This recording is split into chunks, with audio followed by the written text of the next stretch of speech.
Behzad अपनी बहन और अपने भांजे की नीयत अच्छी तरह से जान चुका है। वो जानता है कि अब उनकी नज़र बेहज़ाद की दौलत पर है, इसलिए वो चाहता है कि उन लोगों को जितना हो सके अपने कारोबार और घर से दूर रखे। ज़वार अपने पापा से नाराज़ होता है और कहता है कि आपको क्या ज़रूरत थी बेहज़ाद साहब के सामने मेरी मंगनी या शादी की बात छेड़ने की। आगे से एजाज कहता है कि मैं समझता हूँ कि तुमने ये बात क्यों उनसे छुपाई, क्योंकि तुम ज़ेब को पसंद करते हो। ज़वार ये बात सुन के खामोश हो जाता है।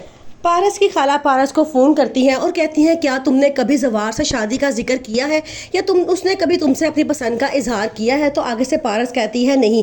तो वो कहती हैं कि फिर उसके बारे में हमारी राय तो वन साइडेड हुई ना, हमें उसके बारे में नहीं सोचना चाहिए कि वो तुम्हें भी पसंद करता होगा जब तक वो खुद अपने मुँह से इस बात का इजहार नहीं कर देता। एजाज की तरफ से ज़वार और पारस के रिश्ते का इनकार सुन के बेहज़ाद बड़ा मायूस हो जाता है और वापस अपने घर आ जाता है, जबकि दूसरी तरफ अब आहिस्ता आहिस्ता ज़वार ने पारस से अपनी मोहब्बत का इजहार करना शुरू कर दिया है, क्योंकि वो जान चुका है कि पारस भी अब उसे पसंद करने लगी है। रेशम को ज़वार और पारस का आपस में मिलना जुलना और बातें करना बिल्कुल भी पसंद नहीं आता। वो रोते हुए अपनी मामा से कहती है कि वो लड़की कब वापस जाएगी, मुझे डर है कहीं वो मेरे ज़वार को मुझसे छीन ना ले। उसकी मम्मा कहती हैं कि ऐसा कुछ नहीं हो सकता, भाई साहब ने हमें ज़बान दी है और वो अपनी ज़बान से किसी सूरत नहीं फिर सकते। ज़वार अब बहुत परेशान है। एक तरफ तो वो पारस के बगैर नहीं रह सकता, जबकि दूसरी तरफ वो अपने बाप की ज़बान का भी मान रखना चाहता है। उसे समझ नहीं आ रहा कि वो क्या करे कि उसकी रेशम से भी जान छूट जाए और पारस से उसकी शादी हो जाए। इनको फिक्र है कि बेहज़ाद अपनी तमाम जायदाद जो वो पारस के नाम कर चुका था किसी फलाही अदारे को ना दे दे,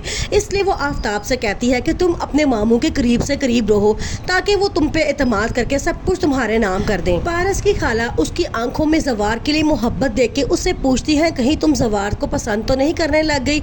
आगे से पारस कहती है कि आपने खुद ही तो कहा था कि वो एक पसंद किया जाने वाला एक हैंडसम और खूबसूरत नौजवान है।